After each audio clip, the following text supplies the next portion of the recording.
आज बिहार के एक महान साहित्यकार की जयंती है। वो साहित्यकार जिसने साहित्य की नई विधा आंचलिकता को विश्व में मशहूर किया।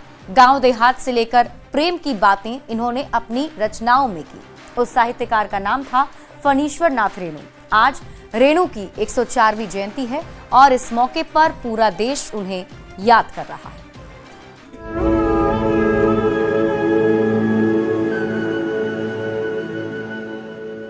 क्या आपको हीरामन की तीसरी कसम याद है? क्या आपको सिरचन याद है? क्या आपको पता है पंचलैट क्या होता है?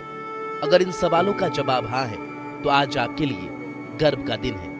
इन किरदारों के जनक, इनकी कहानियों के रचनाकार और आंचलिक कहानियों के सबसे लोकप्रिय कथाकार फणीश्वर नाथ रेणु की आज जयंती है।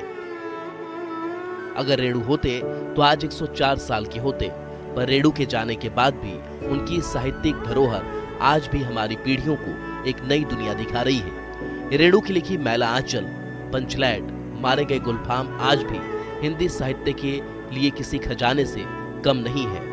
रेणु की कहानियों की एकमात्र जीवंत पात्र और ठेस कहानी की नायिका मानो दीदी उन दिनों को याद कर रही है जब देश की आजादी के लिए रेणु जेल भुगतने के बाद वापस लौटे थे और अंग्रेजों के लिए भी गीत लिखा था।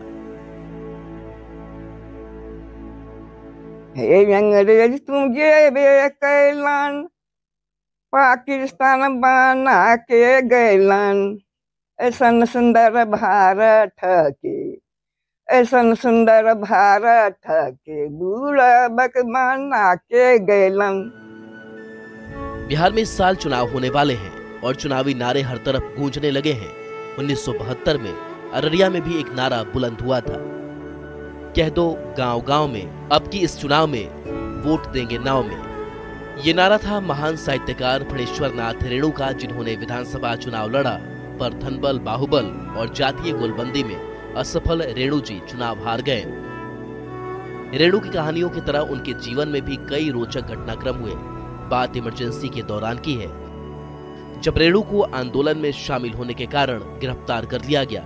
उस वक्त उन्होंने पद्मश्री को पापश्री कहकर केंद्र सरकार को लौटा दिया था।